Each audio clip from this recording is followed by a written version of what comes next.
Hi hello welcome to my channel friends. ಎಲ್ಲರೂ ಹೇಗಿದ್ದೀರಾ? ಎಲ್ಲರೂ ಚೆನ್ನಾಗಿದ್ದೀರಾ ಅಂದ್ಕೊಳ್ತಾ ಇವತ್ತಿನ ವ್ಲಾಗ್ನೂ ಕೂಡ ಸ್ಟಾರ್ಟ್ ಮಾಡ್ತಾ ಇದ್ದೀನಿ. ಇವತ್ತಿನ ವಿಡಿಯೋದಲ್ಲಿ ಏನು ಅಂತ ಅಂದರೆ, ಪ್ರತಿದಿನ ಅಡುಗೆ ಮನೆನ ಕ್ಲೀನಾಗಿ ಇಟ್ಕೊಳ್ಳೋದು ಯಾವ ರೀತಿ ಚಿಕ್ಕ ಪುಟ್ಟ ಸಿಂಪಲ್ ಟಿಪ್ಸ್ನ ಫಾಲೋ ಮಾಡಿದ್ರೆ ನೀಟಾಗಿ ಮೇಂಟೈನ್ ಮಾಡ್ಕೊಂಡು ಹೋಗ್ಬೋದು, ನಾನು ಯಾವ ರೀತಿ ಕ್ಲೀನಾಗಿ ಇಟ್ಕೋತೀನಿ ಅನ್ನೋದ್ರ ಬಗ್ಗೆ ವಿಡಿಯೋದಲ್ಲಿ ತಿಳಿಸ್ಕೊಡ್ತಾ ಇದ್ದೀನಿ. ಮೊದಲನೇದಾಗಿ ಏನು ಅಂತ ಅಂದರೆ, ಆಫ್ಟರ್ ಮ್ಯಾರೇಜು ಹೆಣ್ಮಕ್ಳಿಗೆ ಅಂತ ಅಂದರೆ ಅಡುಗೆ ಮಾಡೋದು ಕಂಪಲ್ಸರಿ ಅಲ್ವಾ? ಅಂದರೆ ಒಂದು ರೀತಿ ಪರ್ಮನೆಂಟ್ ಜಾಬ್ ಇದ್ದಂಗೆ. ಮದುವೆಗಿಂತ ಮುಂಚೆ ಅಮ್ಮ ಮಾಡ್ಕೋತಿರ್ತಾರೆ, ಅಷ್ಟು ನಾವು ಅಡುಗೆ ಮನೇಲಿ ಟೈಮೇ ಸ್ಪೆಂಡ್ ಮಾಡೋದಿಲ್ಲ. ಬಟ್ ಮದುವೆ ಆಗಿದೆ ಅಂತ ಅಂದಾಗ ಇವಾಗ ಹೊರಗಡೆ ಹೋಗಿ ಕೆಲ್ಸಕ್ಕೆ ಹೋದ್ರೂ ಅಷ್ಟೇ, ಮನೇಲಿದ್ದರೂ ಅಷ್ಟೇ ಒಂದು ರೀತಿ ಅಡುಗೆ ಮಾಡುವಂಥದ್ದಾಗಿರ್ಬೋದು, ಮನೆ ಕ್ಲೀನಿಂಗ್ ಆಗಿರ್ಬೋದು, ಈ ರೀತಿ ಎಲ್ಲ ಕೆಲಸಗಳು ಮಾಡಲೇಬೇಕು, ಬೇರೆ ಆಪ್ಷನ್ನೇ ಇಲ್ಲ. ಬೆಳಗ್ಗೆಯಿಂದ ಸಂಜೆ ತನಕ ಅಡುಗೆ ಮನೇಲಿ ಟೈಮ್ನ ಸ್ಪೆಂಡ್ ಮಾಡೋದ್ರಿಂದ ಪ್ರತಿದಿನ ನೀಟಾಗಿದೆ, ಅಡುಗೆ ಮನೆ ನೀಟಾಗಿದೆ, ಕಿಚನ್ ಎಲ್ಲ ಕ್ಲೀನಾಗಿದೆ ಅಂತ ಅಂದರೆ ಎಷ್ಟು ಖುಷಿ ಆಗುತ್ತೆ ಅಂತ ಅಂದರೆ, ಬೆಳಗ್ಗೆನೇ ತಿಂಡಿ ಮಾಡ್ಲಿಕ್ಕೆ ಬರೋದಕ್ಕೂ ಕೂಡ ತುಂಬಾ ಒಂದು ರೀತಿ ಖುಷಿ ಆಗುತ್ತೆ. ಕೆಲಸ ಮಾಡಲಿಕ್ಕೂ ಕೂಡ ನಮಗೂ ಕೂಡ ಒಂದು ಪಾಸಿಟಿವ್ ಫೀಲ್ ಅನ್ನೋದು ಬರುತ್ತೆ. ಅದೇ ಅಡುಗೆ ಮನೆ ನಾವು ಚೆನ್ನಾಗಿ ಇಟ್ಕೊಂಡಿಲ್ಲ, ಎಲ್ಲ ಗಲೀಜಾಗಿದೆ, ಪಾತ್ರೆ ಏನು ತೊಳೆದಿಲ್ಲ ಅಂತ ಅಂದರೆ ಒಂದು ರೀತಿ ಬೇಜಾರಾಗುವಂಥದ್ದಾಗಿರ್ಬೋದು, ಮೂಡ್ ಆಫ್ ಆಗುವಂಥದ್ದಾಗಿರ್ಬೋದು, ಕೆಲಸ ಮಾಡಲಿಕ್ಕೆ ಇಂಟ್ರೆಸ್ಟೇ ಬರ್ದೇ ಇರುವಂಥದ್ದಾಗಿರ್ಬೋದು, ತುಂಬ ಕೋಪ ಬರುವಂಥದ್ದಾಗಿರ್ಬೋದು, ಇದೆಲ್ಲ ತುಂಬ ಸಲ ಆಗಿರುತ್ತೆ ಅಲ್ವಾ? ಅದಕ್ಕೋಸ್ಕರ ಈ ರೀತಿ ಸಿಂಪಲ್ ಟಿಪ್ಸ್ನ ಫಾಲೋ ಮಾಡ್ಕೊಂಡು ನೋಡಿ, ತುಂಬ ಚೆನ್ನಾಗಿ ಪ್ರತಿದಿನ ಇರೋದ್ರಲ್ಲೇ ನಾವು ಇರುವಂಥ ಕಿಚನಲ್ಲೇ ನೀಟಾಗಿ ಕ್ಲೀನಾಗಿ ಇಟ್ಕೊಳ್ಳೋದಕ್ಕೂ ಕೂಡ ಹೆಲ್ಪ್ ಅಂತೂ ಆಗುತ್ತೆ.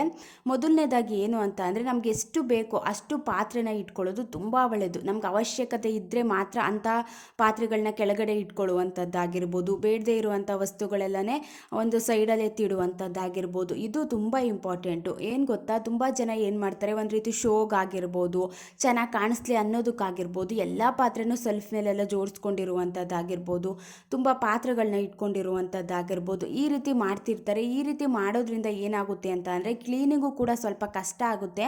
ಮತ್ತು ಜಾಸ್ತಿ ಪಾತ್ರೆ ಇಟ್ಕೊಂಡಿರ್ತೀವಿ ಅಂತ ಅಂದರೆ, ಏನಾದರೂ ಪಾತ್ರೆ ತೊಳೆದಿಲ್ಲ ಅಂತ ಅಂದರೆ ಇನ್ನೊಂದು ಸ್ವಲ್ಪ ಇದೆಯಲ್ವಾ, ಅದನ್ನು ತಗೊಂಡು ಕ್ಲೀನ್ ಮಾಡ್ಕೊಳ್ಳೋಣ, ಎಲ್ಲನೂ ಒಂದೇ ಸಲ ಕ್ಲೀನ್ ಮಾಡ್ಕೊಳ್ಳೋಣ ಅನ್ನೋ ರೀತಿ ಮೈಂಡ್ ಸೆಟ್ಟಲ್ಲಿ ಯೋಚನೆ ಬಂದುಬಿಡುತ್ತೆ. ಆವಾಗ ಒಂದಿಷ್ಟು ರಾಶಿ ಪಾತ್ರೆನ ಸಿಂಕಲ್ಲಿ ತುಂಬಿಟ್ಕೊಳ್ಳುವಂಥದ್ದಾಗಿರ್ಬೋದು, ಎಲ್ಲ ಕೆಲಸ ಮುಗ್ದಾದ್ಮೇಲೆ ತೊಳೆಯೋಣ ಅಂತ ಅಂದ್ಬಿಟ್ಟು ಹಾಗೇ ಇಟ್ಬಿಡುವಂಥದ್ದಾಗಿರ್ಬೋದು, ಈ ರೀತಿ ತೊಂದರೆ ಎಲ್ಲ ತುಂಬ ಸಲ ಸ್ಟಾರ್ಟ್ ಆಗಿಬಿಡುತ್ತೆ. ನಮ್ಗೆ ಎಷ್ಟು ಬೇಕೋ ಅಷ್ಟನ್ನು ಇಟ್ಕೊಂಡ್ರೆ, ಇವಾಗ ಅಡುಗೆ ಮಾಡಾದ್ಮೇಲೆ ನೆಕ್ಸ್ಟು ಅಡುಗೆ ಮಾಡ್ಲಿಕ್ಕೆ ಬೇಕು ಅಂದಾಗ ಅದೇ ಪಾತ್ರೆನ ತೊಳೆದು ನಾವು ಪುನಃ ಅಡುಗೆ ಮಾಡಲಿಕ್ಕೆ ಬಳಸ್ಕೋತೀವಿ. ಅವಾಗ ಅಷ್ಟು ಗಲೀಜಾಗೋದಿಲ್ಲ. ಒಂದು ರೀತಿ ಕ್ಲೀನಾಗಿ ಇಟ್ಕೋಬೇಕು ಅಂತ ಅಂದರೆ ಇದು ಕೂಡ ತುಂಬಾ ಇಂಪಾರ್ಟೆಂಟು. ನಮಗೆ ಎಷ್ಟು ಬೇಕೋ ಅಷ್ಟು ಪಾತ್ರೆಗಳನ್ನ ಇಟ್ಕೊಂಡ್ರೆ ನಮಗೂ ಕೂಡ ಕ್ಲೀನಿಂಗ್ ಮಾಡಲಿಕ್ಕೆ ಈಸಿ ಆಗುತ್ತೆ, ಬೇಗ ಕ್ಲೀನಿಂಗ್ ಕೆಲಸಗಳನ್ನೂ ಕೂಡ ಮುಗಿಸ್ಕೋಬೋದು. ಇದು ಫಸ್ಟು ಪಾಯಿಂಟು. ನೆಕ್ಸ್ಟ್ ಏನು ಅಂತ ಅಂದರೆ, ಯಾವಾಗಲೇ ಅಡುಗೆ ಕೆಲಸ ಮುಗೀಲಿ, ಇವಾಗ ನೈಟ್ ಆಗಿರ್ಬೋದು, ಮಾರ್ನಿಂಗ್ ಆಗಿರ್ಬೋದು, ಈವ್ನಿಂಗ್ ಆಗಿರ್ಬೋದು, ಪ್ರತಿದಿನ ನಾವು ಅಡುಗೆ ಕೆಲಸ ಎಲ್ಲ ಮುಗೀತು ಅಂದಮೇಲೆ ಒಂದ್ಸಲ ಅದ್ರ ಹಿಂದೆನೇ ಕಿಚನ್ನ ಕ್ಲೀನ್ ಮಾಡ್ಕೊಳ್ಳೋದ್ರಿಂದನೂ ಕೂಡ ಕಿಚನ್ನ ತುಂಬ ಚೆನ್ನಾಗಿ ಕ್ಲೀನಾಗಿ ಇಟ್ಕೊಳ್ಳೋದಕ್ಕೂ ಕೂಡ ಹೆಲ್ಪ್ ಆಗುತ್ತೆ. ಆಮೇಲಿಂದ ಕ್ಲೀನ್ ಮಾಡೋಣ ಅಂತ ಅಂದ್ಕೊಂಡ್ರೆ ನಮಗೆ ಜಾಸ್ತಿ ಕೆಲಸ ಆಗಿಬಿಡುತ್ತೆ.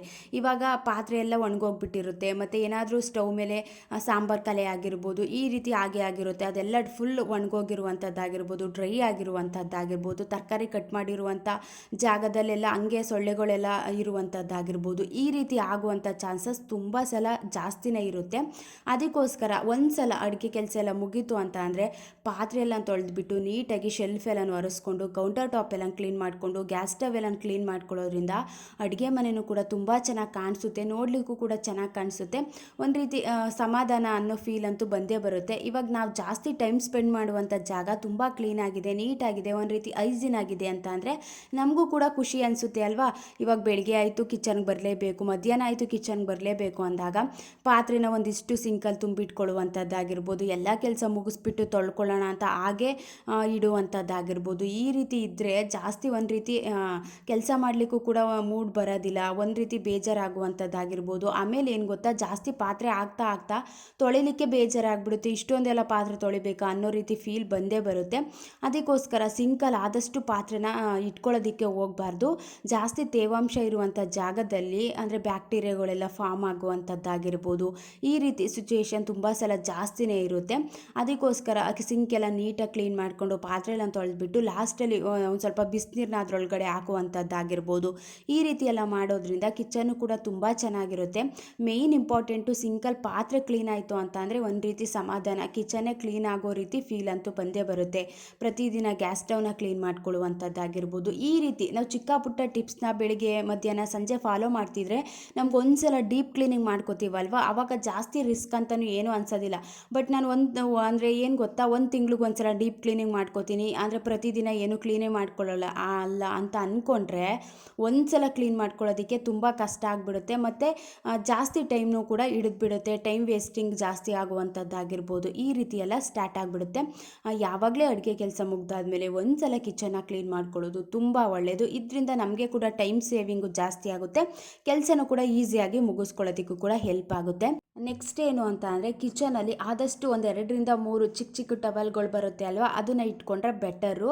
ಇವಾಗ ಏನಾದರೂ ಒಂದು ನೀರು ಚೆಲ್ಲಿರ್ತೀವಿ ಅಂತ ಅಂದಾಗ ಅಲ್ಲೇ ಒರೆಸ್ಕೊಳ್ಳುವಂಥದ್ದಾಗಿರ್ಬೋದು. ಈ ರೀತಿ ಅದಕ್ಕೆ ಅಂತಲೇ ಸಪ್ರೇಟಾಗಿ ಎತ್ತಿಟ್ಕೊಬಿಡಬೇಕು. ಒಂದು ಕೈ ಒರೆಸ್ಕೊಳ್ಳೋದಕ್ಕಾಗಿರ್ಬೋದು, ಒಂದು ಏನಾದರೂ ತಗೋಬೇಕು, ಬಾಕ್ಸ್ ಏನಾದರೂ ತಗೋಬೇಕು ಅಂತ ಅಂದರೆ ಅದು ತಗೊಳ್ಳೋದಕ್ಕಾಗಿರ್ಬೋದು. ಈ ರೀತಿ ಇಟ್ಕೊಂಡ್ರೆ ನಾವಿವಾಗ ಏನೋ ಅಡುಗೆ ಮಾಡ್ತಾ ಇರ್ತೀವಿ, ಏನಾದರೂ ಕಟ್ ಮಾಡಿರ್ತೀವಿ ಅಂದಾಗ ಅದೇ ಕೈಲಿ ಆ ಬಾಕ್ಸ್ನ ಎತ್ಕೊಳ್ಳುವಂಥದ್ದಾಗಿರ್ಬೋದು. ಆ ರೀತಿ ಮಾಡೋದ್ರಿಂದ ಒಂದು ರೀತಿ ಗರೆ ಉಳ್ಕೊಬಿಡುತ್ತೆ, ಗಲೀಜಾಗ್ಬಿಡುತ್ತೆ. ಹಂಗೆ ಸುಮ್ಮನೆ ಎತ್ತಿ ಇಟ್ಬಿಡ್ತೀವಿ, ಅದನ್ನು ಒರೆಸೋದು ಇಲ್ಲ. ಅವಾಗ ಅಡುಗೆ ಕೆಲಸ ಮಾಡ್ತಿದ್ದೀವಿ ಅಂದಾಗ ಅದ್ರ ಕಡೆ ಗಮನ ಎಲ್ಲ ಇರುತ್ತೆ ಅಲ್ವಾ. ಅದಕ್ಕೋಸ್ಕರ ಒಂದು ಚಿಕ್ಕ ಟವಲ್ ಇಟ್ಕೊಂಡ್ರೆ ಅಲ್ಲೇ ಒರೆಸಿ ಎತ್ತಿ ಇಟ್ಕೊಬಿಡೋದಕ್ಕೂ ಕೂಡ ಈಸಿ ಆಗುತ್ತೆ. ಅಂದರೆ ನಮಗೆ ಯಾವ ರೀತಿ ಕೆಲಸನ ಈಸಿ ಮಾಡ್ಕೊಳ್ಳೋದು ಅನ್ನೋದ್ರ ಬಗ್ಗೆ ಸ್ವಲ್ಪ ನಾವು ಗಮನ ಕೊಟ್ಟರೆ, ಈ ರೀತಿ ಚಿಕ್ಕ ಪುಟ್ಟ ಟಿಪ್ಸ್ನ ಫಾಲೋ ಮಾಡಿಕೊಂಡ್ರೆ ಆರಾಮಾಗಿ ನಾವು ಕಿಚನ್ನು ಕೂಡ ಕ್ಲೀನಾಗಿ ಇಟ್ಕೋಬೋದು. ಅಂದರೆ ಇವಾಗ ಬಾಕ್ಸ್ ಎಲ್ಲ ನೀಟಾಗಿದೆ, ಎಲ್ಲನೂ ಕ್ಲೀನಾಗಿ ಜೋಡಿಸ್ಕೊಂಡಿದ್ದೀವಿ ಅಂದರೆ ಎಷ್ಟು ಖುಷಿ ಆಗುತ್ತೆ ಅಂತ ಅಂದರೆ ನೋಡೋದಕ್ಕೂ ಕೂಡ ಚೆನ್ನಾಗಿ ಕಾಣಿಸುತ್ತೆ ಅಲ್ವಾ. ಮತ್ತು ಏನಾದರೂ ತಗೊಂಡಿರುವಂಥ ವಸ್ತುನ ಅದೇ ಜಾಗದಲ್ಲಿ ಇಡುವಂಥದ್ದಾಗಿರ್ಬೋದು. ಇವಾಗ ಬಾಕ್ಸಲ್ಲಿ ಏನೋ ಖಾಲಿ ಆಗಿದೆ ಅಂತ ಅಂದರೆ ಆವಾಗಲೇ ರೀಫಿಲ್ ಮಾಡಿ ಎತ್ತಿಟ್ಕೊಳ್ಳುವಂಥದ್ದಾಗಿರ್ಬೋದು. ಅಂದರೆ ಹಂಗೆ ಖಾಲಿ ಬಾಕ್ಸ್ ಇಟ್ಟರು ಅಷ್ಟು ಚೆನ್ನಾಗಿ ಕಾಣಿಸೋದಿಲ್ಲ. ಮತ್ತು ಒಂದು ಸಲ ಕ್ಲೀನ್ ಮಾಡ್ಕೊಳ್ಳೋಣ ಅಂತ ಅಂದ್ಬಿಟ್ಟು ಬಾಕ್ಸ್ ಎಲ್ಲ ಗಲೀಜಾಗಿದ್ರು ಕೂಡ ಎಲ್ಲ ಖಾಲಿ ಆದಮೇಲೆ ಮಾಡ್ಕೊಳ್ಳೋಣ ಅಂತ ಅಂದ್ಬಿಟ್ಟು ಹಂಗೆ ಇಡುವಂಥದ್ದಾಗಿರ್ಬೋದು. ಆ ರೀತಿ ಎಲ್ಲ ಮಾಡ್ಲಿಕ್ಕೆ ಹೋಗಬಾರ್ದು. ಆವಾಗ ಏನಾದರೂ ಇವಾಗ ಒಂದು ಬಾಕ್ಸ್ ಖಾಲಿ ಆಯಿತು ಅಂತ ಅಂದರೆ ಅದೆಲ್ಲ ತೆಗೆದು ಹಾಕಿದ್ದೀವಿ, ಎಲ್ಲ ಖಾಲಿ ಆಯಿತು ಅಂತ ಅಂದರೆ ಅಲ್ಲೇ ಎಲ್ಲ ನೀಟಾಗಿ ಕ್ಲೀನ್ ಮಾಡಿಕೊಂಡು ಅದನ್ನು ಸ್ವಲ್ಪ ನೀಟಾಗಿ ಡ್ರೈ ಆಗೋ ತನಕ ಬಿಟ್ಟು ಆಮೇಲೆ ಫಿಲ್ ಮಾಡ್ಕೊಳ್ಳುವಂಥದ್ದು. ಇದೆಲ್ಲ ನಮಗೆ ಈಸಿ ಆಗಿಬಿಡುತ್ತೆ. ನಾವು ಒಂದೇ ಸಲ ಎಲ್ಲ ಬಾಕ್ಸ್ನ ಕ್ಲೀನ್ ಮಾಡ್ಕೋತೀವಿ ಅಂತ ಅಂದರೆ ಅಲ್ಲಿ ತನಕ ಇನ್ನೂ ಜಾಸ್ತಿ ಗಲೀಜಾಗುವಂಥದ್ದು ಈ ರೀತಿ ಆಗಿಬಿಡುತ್ತೆ. ಒಂದೇನೋ ಖಾಲಿ ಆಯಿತು ಅಂತ ಅಂದರೆ ಅಲ್ಲೇ ಕ್ಲೀನ್ ಮಾಡ್ಕೊಂಡು ಎತ್ತಿಟ್ಕೊಳ್ಳುವಂಥದ್ದಾಗಿರ್ಬೋದು. ಈ ರೀತಿ ಎಲ್ಲ ಮಾಡ್ಕೊಳ್ಳೋದ್ರಿಂದ ಜಾಸ್ತಿ ನಮಗೆ ಕೆಲಸ ಜಾಸ್ತಿ ಮಾಡ್ತಿದ್ದೀವಿ ಅನ್ನೋ ರೀತಿ ಫೀಲು ಬರೋದಿಲ್ಲ. ಕಿಚನ್ನು ಕೂಡ ಕ್ಲೀನಾಗಿರೋದಕ್ಕೂ ಕೂಡ ಹೆಲ್ಪ್ ಅಂತೂ ಆಗೇ ಆಗುತ್ತೆ. ನೆಕ್ಸ್ಟ್ ಏನು ಅಂತ ಅಂದರೆ ನಾನೇನು ಮಾಡ್ತೀನಿ ಅಂತ ಅಂದರೆ ಕಿಚನಲ್ಲೇ ಒಂದು ಚಿಕ್ಕದು ಡಸ್ಟ್ಬಿನ್ ಇಟ್ಕೊಂಡಿದ್ದೀನಿ. ಎಲ್ಲ ಅಡುಗೆ ಕೆಲಸ ಎಲ್ಲ ಮುಗೀತು ಅಂತ ಅಂದರೆ ಏನಾದರೂ ವೇಸ್ಟು ಅಂತ ಅಂದರೆ ಎಲ್ಲ ಕಟ್ ಮಾಡಿರುವಂಥ ತರಕಾರಿಗಳಾಗಿರ್ಬೋದು, ಈ ರೀತಿ ಎಲ್ಲ ಇದ್ದಾಗ ಅಲ್ಲೇ ಒಂದು ಸೈಡ್ ಹಾಕೋಬಿಡ್ತೀನಿ. ಇವಾಗ ನಮ್ಮ ಕಣ್ಣು ಕಾಣಿಸ್ತಿದೆ, ಹತ್ರದಲ್ಲಿದೆ ಅಂದಾಗ ನಾವು ತೆಗೆದು ಎಲ್ಲ ಕ್ಲೀನ್ ಮಾಡ್ಕೊಬಿಡ್ತೀವಿ. ಬಟ್ ಹೊರಗಡೆ ಇಟ್ಕೊಂಡಿದ್ದೀವಿ ಅಂದಾಗ ಆಮೇಲಿಂದ ಕ್ಲೀನ್ ಮಾಡ್ಕೊಳ್ಳೋಣ, ಸದ್ಯಕ್ಕೆ ಇವಾಗಲೇ ಹಿಂಗೆ ಇಟ್ಟಿರೋಣ ಅಂತ ಅಂದ್ಕೊಂಡು ಹಂಗೆ ಇಟ್ಬಿಡ್ತೀವಿ ಅಲ್ವಾ. ಅಡುಗೆ ಮಾಡುವಾಗಂತೂ ನಾವು ತೆಗೆದಂತೂ ಹೊರಗಡೆ ಹಾಕೋದಿಲ್ಲ. ಅದಕ್ಕೋಸ್ಕರ ಪಕ್ಕದಲ್ಲೇ ಇಟ್ಕೊಂಡಿದ್ದಾಗ ಈಸಿ ಆಗುತ್ತೆ. ಎಲ್ಲನೂ ಒಂದ್ಸಲ ತೆಗೆದು ಈ ರೀತಿ ಸೈಡಲ್ಲಿ ಹಾಕ್ಬಿಟ್ರೆ ಆವಾಗಿನ ಕೆಲಸಗಳು ಆವಾಗಲೇ ಮುಗ್ದೋಯ್ತು ಅಂತ ಅಂದರೆ ಒಂದು ರೀತಿ ಜಾಸ್ತಿ ಕೆಲಸಗಳು ಅಂತ ಅನ್ಸೋದಿಲ್ಲ. ಕಿಚನ್ನು ಕೂಡ ಕ್ಲೀನಾಗಿರುತ್ತೆ, ಸೊಳ್ಳೆಗಳು ಬರುವಂಥದ್ದಾಗಿರ್ಬೋದು, ಈ ರೀತಿ ಎಲ್ಲ ಆಗೋದು ಕೂಡ ಸ್ವಲ್ಪ ಕಮ್ಮಿ ಆಗುತ್ತೆ. ಇವಾಗ ತರಕಾರಿ ಕಟ್ ಮಾಡ್ತಿದ್ದೀವಿ ಅಂದಾಗ ಎಕ್ಸ್ಟ್ರಾ ಪ್ಲೇಟ್ನ ತೊಗೊಂಡು ಕಟ್ ಮಾಡ್ಕೊಳ್ಳುವಂಥದ್ದಾಗಿರ್ಬೋದು, ಅಲ್ಲೇ ಏನಾದರೂ ಗಲೀಜಾಯಿತು ಅಂತ ಅಂದರೆ ನೀಟಾಗಿ ಒರೆಸ್ಕೊಳ್ಳುವಂಥದ್ದಾಗಿರ್ಬೋದು. ಈ ರೀತಿ ಎಲ್ಲ ಮಾಡೋದ್ರಿಂದ ಕಿಚನ್ನು ಕೂಡ ಪ್ರತಿದಿನ ಕ್ಲೀನಾಗಿರುತ್ತೆ. ನಾವೇ ಕ್ಲೀನ್ ಮಾಡಬೇಕು. ಇವಾಗ ಅಡುಗೆ ಕೆಲಸ ಎಲ್ಲ ಮುಗೀತು ಆಮೇಲಿನ ಕ್ಲೀನ್ ಮಾಡ್ಕೊಳ್ಳೋಣ ಅಂತ ಅನ್ಕೋತೀವಿ, ಬಟ್ ಪುನಃ ಎದ್ದು ನಾವೇ ಮಾಡಬೇಕಲ್ವಾ, ಆವಾಗ ಇನ್ನೂ ಜಾಸ್ತಿ ಬೇಜಾರಾಗ್ಬಿಡುತ್ತೆ. ಈ ರೀತಿ ಅಡುಗೆ ಮಾಡಬೇಕಾದ್ರೇ ಅಲ್ಲೇ ಪಾತ್ರೆ ಎಲ್ಲ ತೊಳೆದಿಟ್ಕೊಬಿಡುವಂಥದ್ದಾಗಿರ್ಬೋದು. ಏನಾದರೂ ಕುಕ್ಕರಲ್ಲಿ ಇಟ್ಟಿರ್ತೀವಿ ಅಂದಾಗ ಕುಕ್ಕರ್ ವಿಸಲ್ ಬರೋ ತನಕ ಪಾತ್ರೆ ಎಲ್ಲ ಕ್ಲೀನ್ ಮಾಡ್ಕೊಳ್ಳುವಂಥದ್ದಾಗಿರ್ಬೋದು. ಈ ರೀತಿ ಮಾಡಿಕೊಂಡ್ರೆ ಒಂದು ರೀತಿ ಅಡುಗೆ ಮಾಡೋದು ಗೊತ್ತಾಗೋದಿಲ್ಲ. ಅದ್ರ ಮಧ್ಯೆ ನಾವು ಕಿಚನ್ಗೆಲ್ಲ ಕ್ಲೀನಿಂಗು ಕೂಡ ಆರಾಮಾಗಿ ಮಾಡ್ಕೊಬಿಡ್ಬೋದು. ಎಲ್ಲ ಕೆಲಸ ಮುಗ್ದಾದ್ಮೇಲೆ ಮಾಡ್ಕೊಳ್ಳೋಣ ಅಂತ ಅಂದರೆ ಇನ್ನೂ ಕೆಲಸ ಜಾಸ್ತಿ ಆಗಿಬಿಡುತ್ತೆ. ಅಡುಗೆ ಮಾಡಿ ನಮ್ಮ ಎನರ್ಜಿ ಲೆವೆಲ್ಲು ಸ್ವಲ್ಪ ಕಮ್ಮಿ ಆಗಿರುತ್ತೆ ಅಂದಾಗ ಪಾತ್ರೆ ಎಲ್ಲ ತೊಳೆಯೋದಕ್ಕೂ ಕೂಡ ಆಗೋದಿಲ್ಲ. ನೆಕ್ಸ್ಟ್ ಪೋಸ್ಟ್ಪೋನ್ ಮಾಡುವಂಥ ಸಿಚುಯೇಷನ್ ತುಂಬ ಸಲ ಆಗಿಬಿಡುತ್ತೆ.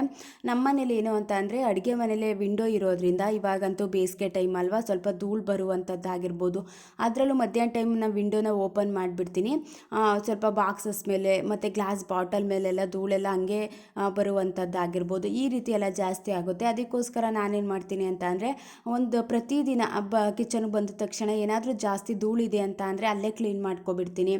ಇದೊಂಥರ ನನಗೆ ಈಸಿ ಆಗಿಬಿಡುತ್ತೆ. ಒಂದು ಸಲ ಡೀಪ್ ಕ್ಲೀನ್ ಮಾಡಬೇಕಾದ್ರೆ ಆರಾಮಾಗಿ ಬೇಗ ಮುಗಿಸ್ಕೊಳ್ಳೋದಕ್ಕೂ ಕೂಡ ಈಸಿ ಆಗುತ್ತೆ ಅಂತ ಅಂದ್ಬಿಟ್ಟು ನಾನು ಈ ರೀತಿ ಮಾಡ್ಕೋತೀನಿ.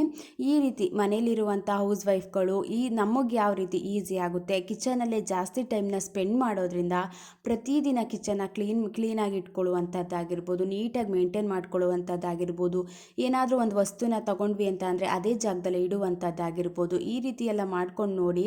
ತುಂಬ ಚೆನ್ನಾಗಿ ಕಿಚನ್ನು ಕೂಡ ಕ್ಲೀನಾಗಿರುತ್ತೆ. ನಮಗೂ ಕೂಡ ಒಂದು ರೀತಿ ಖುಷಿ ಆಗುತ್ತೆ ಅಲ್ವಾ. ಇವತ್ತಿನ ವ್ಲಾಗ್ ಇಷ್ಟ ಆಯಿತು ಅಂದರೆ ಲೈಕ್ ಮಾಡಿ, ಶೇರ್ ಮಾಡಿ. Thank you.